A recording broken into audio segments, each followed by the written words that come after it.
할렐루야. 네, 너무나도 반갑습니다. 또 이 자리에 서서 여러분과 함께 주님의 말씀을 함께 나누게 되어서 너무나도 기쁜데요. 또 앞으로도 주님의 말씀을 나누며 서로 하나님 안에서 성장하고 주님 안에서 자라날 수 있는 우리 모두가 되기를 소망합니다.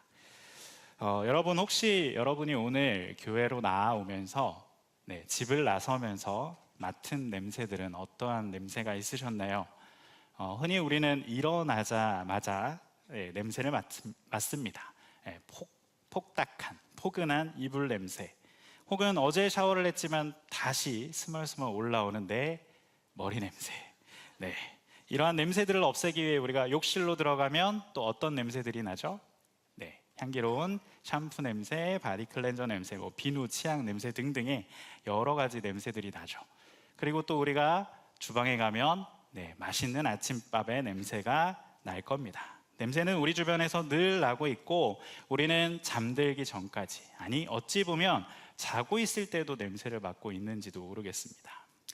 국어사전에 보시면 냄새에 대해서 코로 맡을 수 있는 온갖 기운, 그리고 어떤 사물이나 분위기에 따라 느껴지는 특이한 성질이나 낌새라고 말하고 있습니다.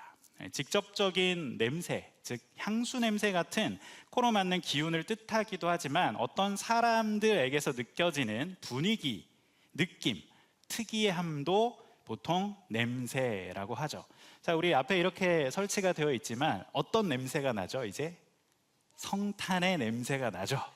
크리스마스의 냄새가 납니다. 이러한 냄새가 가진 힘은 생각보다 굉장히 강력한데요, 동일한 사람임에도 불구하고 악취가 날 때와 향기가 날 때의 사람들의 반응은 극명하게 달라진다라고 합니다. 냄새 심리학이라는 이 책에서도요, 냄새가 사람의 심리에 미치는 영향을 다양한 관점에서 해석하고 있는데요, 이 냄새에 관련된 부분은 심리학적으로도 또 뇌과학적으로도 참 많은 연구들이 진행되고 여전히 진행되고 있습니다. 동일한 사람인데 좋지 않은 냄새와 좋은 냄새가 나는 상황을 만들고 실험하면 악취가 날 때보다 향수를 뿌렸을 때 그 사람에 대한 호감도가 높아지더라는 것이죠. 이렇게 냄새에는 힘이 있어서 예로부터 많은 곳에서 이용되고 사용되어 왔습니다. 우리가 오늘 읽었던 이 본문 속에서 바울이 살던 로마 시대에도 이 냄새가 특정한 방식으로 사용된 흔적이 아주 잘 남아 있습니다. 오늘 우리가 읽은 본문을 그대로 본다면 그저 냄새에 대한 이야기를 하는 것처럼 보이지만 바울이 이 본문을 쓰면서 가지고 있었던 이 냄새에 대한 이미지는 매우 강력한 이미지였습니다. 바울이 가진 이 냄새의 이미지는 로마의 개선식 장면이었는데요, 그 개선식 가운데서 향로로부터 은은히 퍼져나오는 향에 대한 냄새의 이미지였습니다. 나아가서 단순히 로마 장군의 개선식이 아니라 예수님의 개선식으로 그의 시선은 옮겨졌을 것입니다. 바울은 이 냄새라는 이미지를 통해서 지금 고린도 교회 성도들에게, 그리고 오늘날 우리에게 무엇을 전하고자 하는 것일까요? 오늘 본문을 통해 우리는 그것을 함께 살펴보고 나누고자 합니다. 바울이 냄새의 이미지를 통해 우리에게 전하고자 했던 것, 그것이 무엇일까요? 첫 번째로는 퍼지는 냄새처럼 성도는 그리스도를 나타내야 함을 바울은 전하고자 했습니다. 우리 14절의 말씀을 다시 한번 읽어볼까요? 14절의 말씀입니다. 우리 읽어보겠습니다. 시작.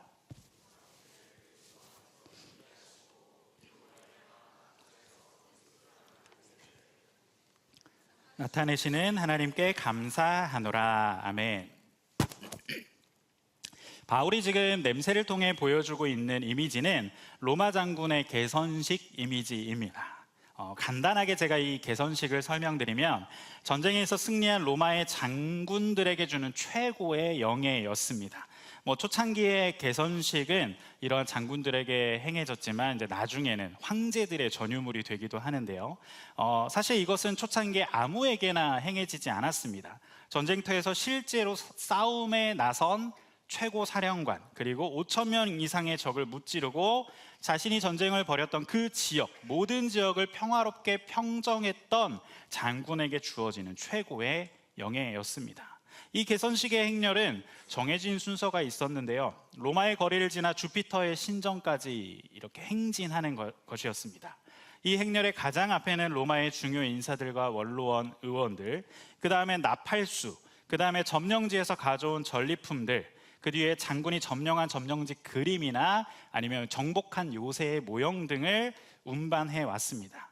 그 다음으로는 제물로 드릴 소, 그리고 그 제물로 드릴 소 뒤에 처형당할 그 정복된 왕 혹은 귀족, 포로들이 사슬에 매여 끌려가고 있었고, 그 뒤로는 이제 병정들, 그리고 또 그들을 뒤따라서 향을 태우는 제사장들이 행진하며 그 향 뒤쪽에 바로 승리했던 로마의 장군이 행진하였습니다. 장군 뒤로는 함께 전투에 참가한 군인들이 승리의 함성을 외치며 그 신전까지 당당하게 행진했다는 것이죠. 그래서 개선식은 당시 로마 사람들에게 굉장한 볼거리였고, 많은 사람들이 행렬을 보기 위해 구름같이 몰려들었습니다. 제가 방금 이야기했던 이 설명을 한번 잘 기억해 보십시오. 장군 앞에 무엇이 있었습니까? 향로를 들고 가는 제사장이 있었죠. 자, 모든 것을 이기고 돌아와서 개선식을 할 때 이 제사장이 향로를 들고 따라갑니다. 그러면 여러분, 향은 어떻게 됩니까? 퍼져나가죠. 그래서 집안에 있던 로마 사람들, 즉 그 개선식을 직접 보지는 않았어도 그 곳에 있던 사람들이 이 향로의 향의 냄새를 맡게 되면, 이 향내가 나게 되면, 아, 개선식이 있나 보다. 우리 로마가 또 승리했나 보네. 우리 로마가 또 점령지를 얻었구나 라고 생각하게 되었습니다. 즉, 그들이 개선식에서 쓰는 그 향로의 향이 바로 로마의 승리를 상징하는 아주 강력한 이미지로 사용이 된 것입니다. 바울은 이 개선식의 향의 이미지를 떠올리며 성도들이 그리스도의 냄새로서 드러나게 하셨음을 지금 말하고 있는 것입니다. 모든 믿는 자들이 각자 속한 곳에서 냄새가 나게 하였다라고 말하는 것이죠. 여기서 이 냄새로 쓰인 헬라어는 호스메 혹은 오스메라고 부르는 헬라어인데요. 이것은 좋은 냄새 혹은 나쁜 냄새, 이 두 가지를 다 함축하고 있는 단어입니다. 자, 이 두 가지가 같이 쓰였다는 것을 여러분이 잠시 기억해 두시기 바랍니다. 여기 쓰인 이 오스메라는 단어, 이 단어가 주격으로 쓰입니다. 즉, 냄새의 주체가 우리 각자 자신이라는 것이죠. 우리 각자에게서 나는 냄새들이 다 다르죠. 네, 제가 자녀가 3명이 있는데요. 그 자녀 한 명 한 명에게서 나는 냄새가 아주 미묘하게 다 다릅니다.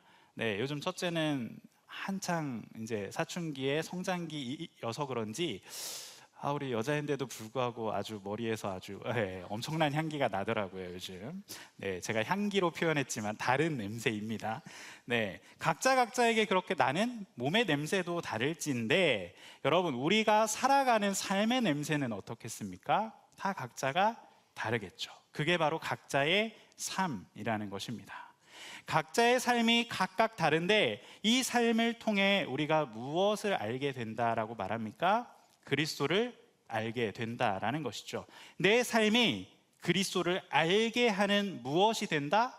냄새가 된다. 즉, 내가 어디에 가든 나의 삶을 통해 그 주변의 사람들이 무엇을 알게 돼요? 그리스도를 알게 돼요. 로마 사람들이 향을 맡고 로마가 승리했구나를 알게 되는 것처럼 많은 사람들이 각자의 그 냄새, 각자의 삶을 통해 주변에 무엇을 전합니까? 그리스도를 알게 한다라는 것이죠. 여러분이 어디에 있든지 무엇을 하든지 어떤 모습이든지 여러분의 삶을 통해 사람들이 그리스도를 보게 된다는 것입니다. 냄새는 숨길 수 없죠. 그래서 모든 사람들이 여러분의 삶을 통해 그리스도를 바라보기에, 그래서 여러분의 삶을 통해 그리스도가 전파될 것이다를 바울은 이야기하고 있는 것입니다. 그런데 여러분, 이게 쉬운 일일까요? 나를 통해 그리스도가 전파되는데, 숨길 수 없는 내 삶을 통해 그리스도가 알려지게 되는데, 이러한 삶이 쉽냐는 것이죠. 뭔가 내가 생각해 봤을 때 내 삶을 통해 그리스도가 전해진다? 막 사람들한테 화도 내지 않아야 될 것 같고 친절하게 해야 할 것 같고 좋은 사람으로 비춰져야 그리스도가 나타날 것 같은데 내가 매일 이러한 삶을 살 수 있을까라고 생각하면 결코 쉬운 문제가 아니죠. 그런데 바울은 여기에서 어떻게 고백하고 있는지를 함께 살펴보면 좋을 텐데요. 14절 후반부를 한번 다시 보시면 이렇게 기록이 되어 있죠. 우리로 말미암아 각처에서 그리스도를 아는 냄새를 나타내시는 하나님께 감사하노라 라고 기록이 되어 있습니다. 자, 분명 냄새가 나는 주체는 나이죠. 나라고 했어요. 근데 이 냄새는 어떤 냄새일지 모르죠. 14절에서는 분명 이 냄새를 그리스도를 아는 냄새라고 했어요. 그리고 그 냄새를 전파하는 주체가 나라는 게 사실이죠. 근데 왜 바울이 감사하고 있을까요? 분명 내가 생각해 봤을 때 이거 너무나도 어려운 일이 될 텐데 바울은 왜 이게 감사하다고 말할까? 이 감사의 내용에 대해서는 제가 마지막에 다룰 테지만 결국 바울이 감사하는 것은 이 냄새가 근원이 있기 때문입니다. 내가 분명히 냄새를 내고 다니지만 이 냄새에는 근원이 있기 때문인데요. 여러분, 내가 바지에 똥을 좀 묻히고 돌아다니면 어떤 냄새가 날까요? 내가 지나가는 곳마다 좋지 않은 냄새가 나겠죠. 하지만 내가 향수를 뿌리고 지나간다면 내가 지나간 곳에는 무슨 냄새가 날까요? 향수가 나겠죠. 분명 그 냄새에는 근원이 존재한다라는 것인데요. 이것으로 인해 바울이 지금 감사하고 있는 거예요. 그래서 바울은 두 번째로 이 냄새를 통해서 우리에게 그 향기의 근원이 그리스도임을 전하고 있는 것입니다. 분명 바울은 우리의 삶이 그리스도를 아는 냄새가 된다고 하였죠. 그리고 바울은 우리가 나타내는 냄새의 근원에 대해서 오늘 본문 15절에서 우리에게 분명하게 말하고 있습니다. 우리 15절 말씀 같이 한번 읽어보겠습니다. 시작. 우리는 구원받는 자들에게나 망하는 자들에게나 하나님 앞에서 그리스도의 향기니. 자, 아까 우리 14절에서는 그 냄새를 표현하는 단어가 뭐였죠? 오스메라는 단어였잖아요. 그런데 여기에서는 어떻게 변할까요? 그리스도의 무엇이라고 표현하고 있죠? 향기라라고 표현하고 있죠.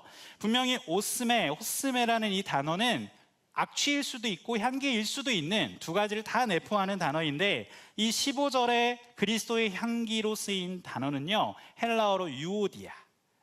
몇 번 이렇게 얼핏 들어보신 적이 있을 수도 있는 단어일 것 같은데요. 유오디아, 이 단어는 긍정적인 냄새, 좋은 냄새, 즉 향기만을 뜻하는 단어입니다. 바울이 14절 뒤에 15절에서 이 단어를 사용했다는 것은 우리가 그리스도의 냄새를 낼 텐데 그 근원은 무엇이다? 그리스도의 좋은 냄새, 향기다라고 말하고 있는 것입니다. 이러한 향기는 개선식 향이 퍼지듯 모든 사람에게 나타나게 될 것이고 15절에서 이것을 구원을 얻는 자들이나 망하는 자들이나 모두에게 다 무엇이다? 그리스도의 향기다라고 말하고 있는 것이죠. 그래서 그리스도께서 우리 안에 향기의 근본으로서, 근원으로서 함께 거하시면 우리가 내는 삶의 냄새는 믿는 자들에게나 믿지 않는 자들에게나 무엇이 될 수 있어요? 향기가 될 수 있다라는 것입니다. 여러분, 개선식을 다시 한번 떠올려 보면요, 로마 시민들과 개선하는 그 장군들 그리고 병사들에게 그 향로에서 나는 그 냄새는 어떻게 인식되었을까요? 승리의 냄새, 기쁨의 냄새, 번영과 부요의 냄새로서 그들은 인식했을 것입니다. 개선식에서 그 향이 나타난다는 건 승리를 상징하고 정복을 상징하기 때문에 그렇죠. 그런데 여러분, 그들에게는 분명 향기로서 들려졌겠지만 아까 개선식의 장면을 다시 한번 돌려보시면 그 끌려가고 있던 자들, 왕족, 정복된 그 왕족과 귀족들과 포로들에게 이 냄새는 어떤 냄새일까요? 죽음의 냄새입니다. 왜냐하면 이렇게 행진을 다 마친 이후에 그들은 곧바로 처형되었거든요.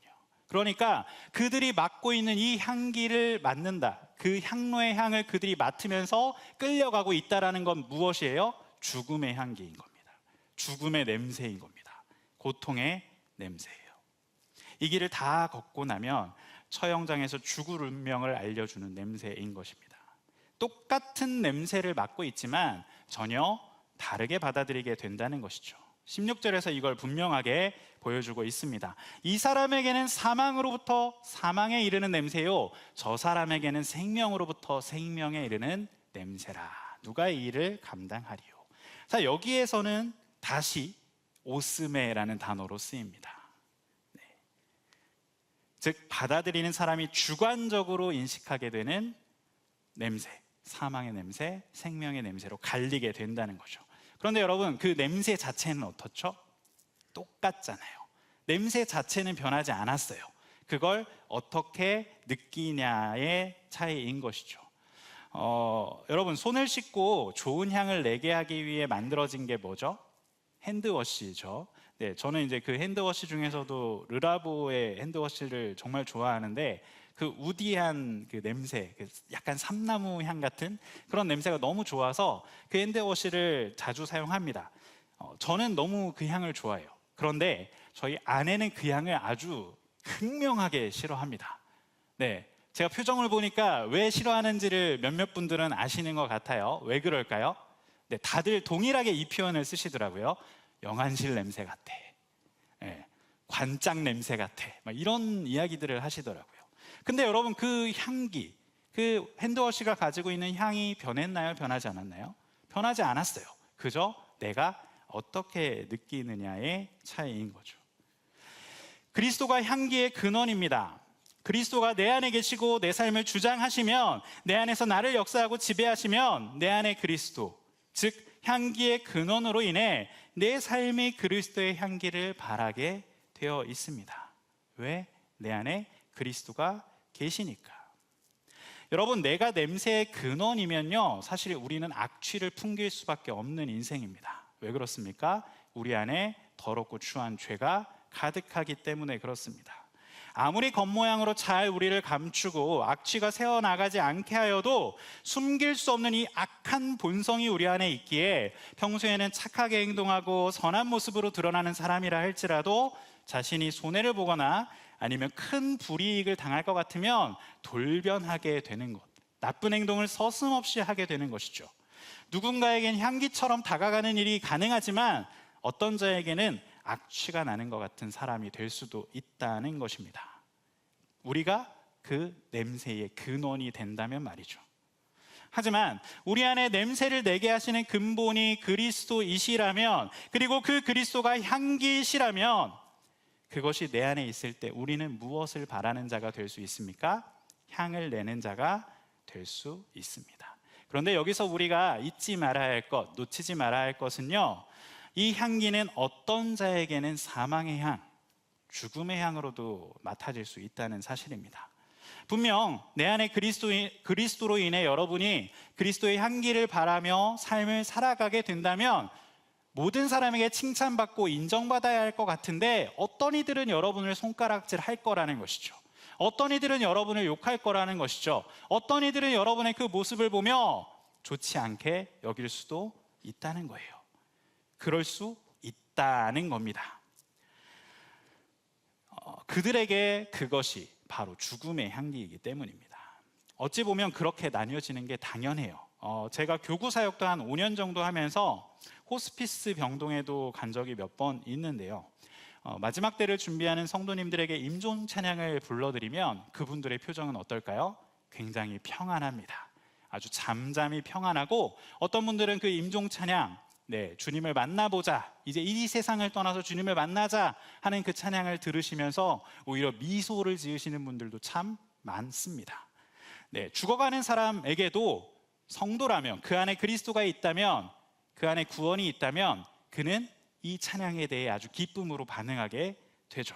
그런데 옆에 있던 죽어가던 한 환자분이 이 찬양을 함께 듣잖아요. 들으시면서 그 잘 나오지도 않는 목소리로, 막 꺽꺽거리는 목소리로 막 난 죽지 않아, 죽지 않을 거야, 죽을 수 없어, 안 가, 막 하면서 고래고래 소리 지르는 것을 제가 보게 되었습니다.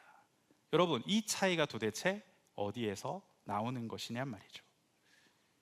그리스도의 삶, 복음이 퍼져나가는 것이 자신들에게는 죽음밖에 없다는 것을 알리는 향이됨을 그들도 본능적으로 알고 있는 것입니다. 그래서 우리가 내는 그리스도의 향기가 누군가에는 생명이 아닌 사망을 알게 하는 표지가 된다는 것도 이해해야 된다는 것이죠. 그래서 어찌 보면 세상 사람들이 이 땅 가운데 태어나신 예수 그리스도, 그 구원의 시작을 깨달으려고 하는 것이 아닌 자신의 쾌락과 만족에 더욱더 몰두하게 되는 건지도 모르겠습니다. 사랑하는 청년 여러분, 내 안에 향기의 근원이 그리스도이심을 기억한다면 우리가 낼 수 없는 향기를 살아갈 수 있게 될 것입니다. 부족하고 연약한 나라 할지라도 하나님 그리스도께서 우리 안에 향기를 내게 하시면 우리의 삶은 향기 나는 삶이 될 줄 믿습니다. 그분이 향기의 근원임을 기억하며 살아갈 수 있는 저와 여러분이 되기를 바랍니다. 마지막으로 바울이 전하고자 했던 것은 향기로운 삶을 살게 하시는 하나님께 감사해야 함을 전하고자 하였습니다.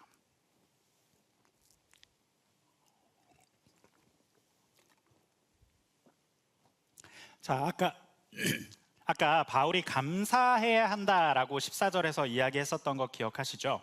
14절에 보면 바울이 감사하는 것이 두 가지가 있습니다. 항상 우리를 이기게 하시고에 대한 감사와 또 우리를 통해 그리스도를 나타내게 하심에 감사라고 그는 지금 두 가지의 감사를 지금 주님께 올려드리고 있는데요. 이기게 하시고로 번역된 이 헬라어 원문을 그냥 직역하면요, 개선 행렬에 참여하게 하시고라고 번역할 수 있습니다.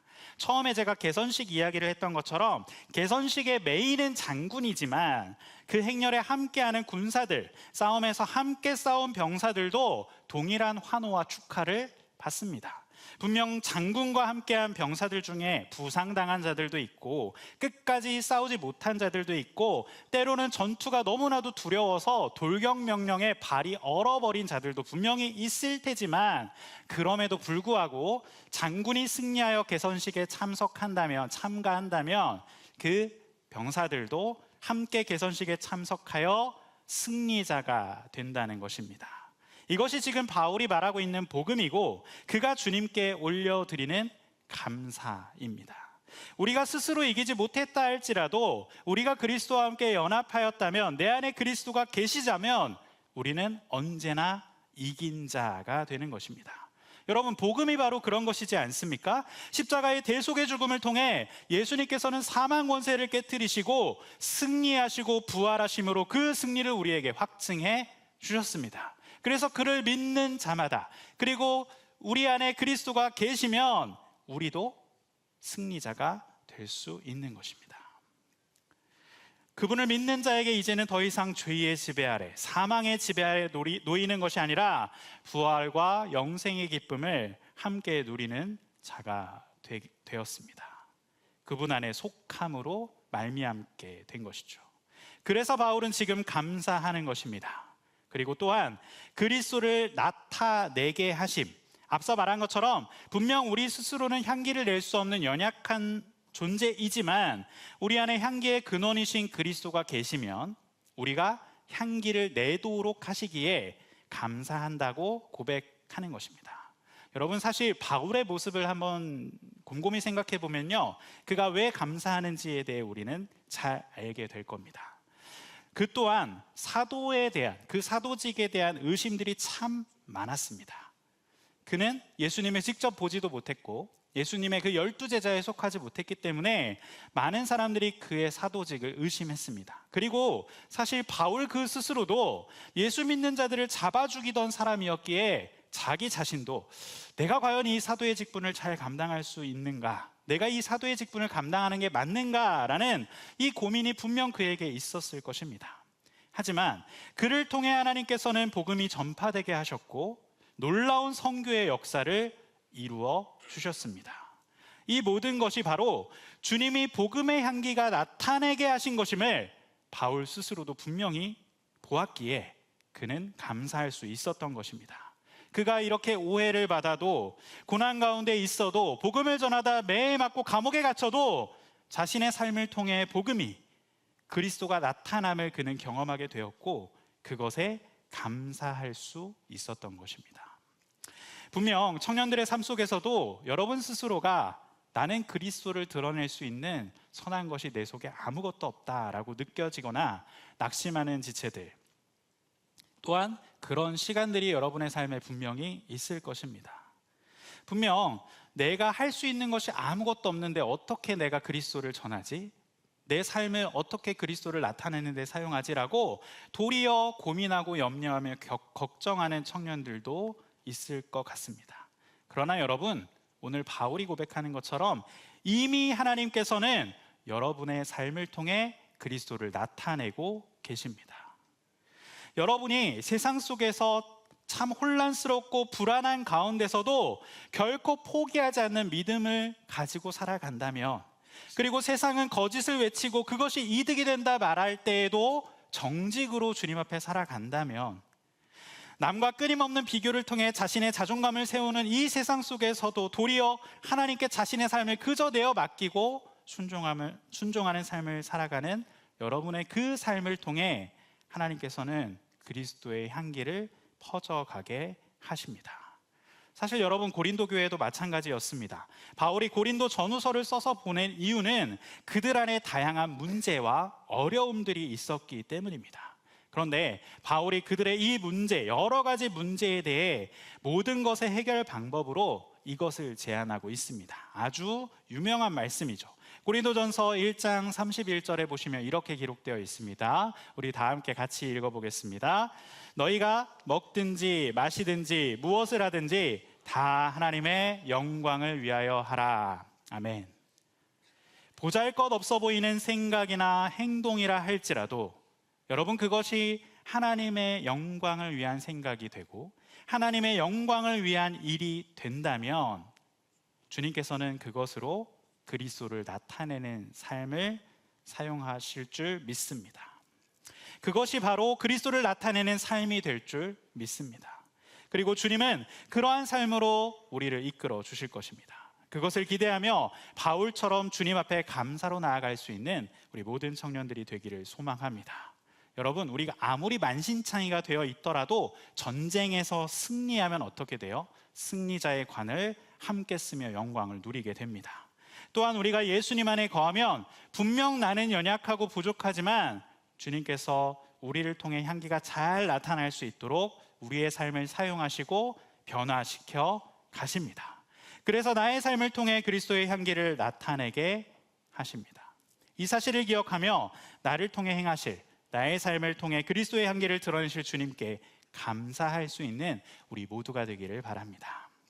사랑하는 청년 여러분, 여러분은 어떤 냄새로 나타나고 계십니까? 분명 청년의 시기는 말이나 보여지는 것보다 풍기는 분위기가 더욱 명확히 드러나는 시기죠. 내가 설명하지 않아도 사람들은 여러분을 바라보며 어떤 분위기를 느끼게 될 거예요.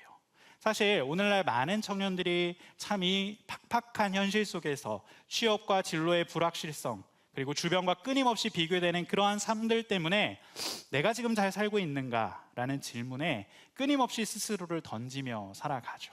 그러다 보니 알게 모르게 청년들에게서 초조함의 분위기, 초조함의 냄새, 포기의 냄새, 절망의 분위기가 풍겨져 나오게 됩니다. 마치 패배자의 냄새가 나는 것처럼 많은 청년들이 그렇게 열등의식과 절망의 냄새를 풍기며 주저앉아 있다는 것이죠. 사실 우리도 마찬가지입니다. 그리스도인들도 마찬가지예요. 우리 안에 스스로 내 안에 선한 것이 없어서 내 모습이 너무나도 연약하고 부족해서 세상 속에서 너무 많은 때와 더러움을 묻히며 살아가서 우리조차도 패배의 냄새를 풍기며 살아가요. 내가 이렇게 살아가는데 어떻게 내가 그리스도의 향기를 전해? 내가 어떻게 그리스도를 전하는 삶을 살아? 하면서 여러분 스스로가 그렇게 패배자로 남아 있다는 것이죠. 그런데 여러분, 우리는 패배자의 행렬에서 패배자의 분위기와 냄새를 풍기는 자들이 아님을 기억하시기 바랍니다. 아직 내 삶의 결과가 제대로 나타나지 않았더라도, 아직 성취한 것이 없다 할지라도 여러분은 승리의 편에 서 있습니다. 그리고 예수 그리스도께서 세상을 이기셨기에 우리도 이긴 자로서 승리의 편에 서게 되었습니다. 그리고 아름다운 그리스도의 향기를 발하게 됩니다. 요한복음 16장 33절에 보시면 세상에서는 너희가 환난을 당하나 담대하라 내가 세상을 이기었노라 라고 우리에게 분명히 말씀해 주셨어요. 여러분, 아직도 내가 그러한 열등의식에 패배의 냄새를 풍기고 있다면 세탁기를 한번 떠올려 보십시오. 여러분, 하루를 열심히 살아가시고 집에 들어가면 옷을 벗죠. 옷에는 여러 가지 더러운 냄새도 배어 있고 얼룩도 묻어 있을 것입니다. 그 옷을 우리는 어떻게 하죠? 세탁기에 넣고 빱니다. 세제를 넣죠. 요즘은 세제가 잘 나와서 그 캡슐 세제 안에 유연제와 코팅제 뭐 다 들어가 있습니다. 네, 그래서 이거 하나만 넣으면 끝이죠. 열심히 세탁기를 돌리고 옷이 나오면 그 옷은 이제 어떻게 됩니까? 땀과 얼룩, 냄새는 사라지고 향긋한 향기만이 남게 됩니다. 마찬가지로 우리의 삶에서 향기를 내는 것도 그래요. 우리가 학교에서, 직장에서, 일터에서, 우리의 가정에서, 다양한 관계 속에서 우리는 그리스도의 향기를 나타내야 하는데 우리의 여러 가지 모습으로 말미암아 우리 스스로가 더럽다고 느껴질 수 있습니다. 그렇지만 그러한 삶 속에서 무엇을 통해? 예수 그리스도를 통해, 예수님을 통해 우리 안에 향기가 드러내게 할 수 있어요. 그분의 향기로 우리의 더러움을 다 덮고 우리의 삶이 아름다운 향기로 드러날 수 있음을 여러분 기억하시기 바랍니다. 여러분, 빨면 되죠. 다시 빨면 됩니다. 향기를 우리 안에 품으면 우리도 다시 향기를 낼 수 있음을 기억하며 내 안에 항상 그리스도가 온전히 함께 하시기를, 그리고 그분께서 내 안에서 일하여 달라고 간구하는 우리가 되기를 바랍니다. 그리고 우리가 그리스도의 향기를 나타내야 할 곳에서 그 향기를 나타낼 수 있는 능력을 달라고, 그리고 내 더럽고 추한 냄새나는 모든 것을 그리스도의 향기로 덮으셔서 오직 예수 그리스도만이 내 삶 속에 나타날 수 있게 해달라고, 아니 그렇게 하실 주님을 신뢰하며 믿음으로 바라보겠노라고 결단하는 여러분이 되시기를 바랍니다. 주님, 제 삶이 완벽하지는 않아도 그리스도를 드러내는 통로로 사용해 주심을 감사드립니다. 오늘도 나의 삶을 통해 그리스도의 향기가 퍼져나가게 하여 주옵소서라고 고백하며 살아갈 수 있는 저와 여러분이 되기를 주님의 이름으로 축복합니다.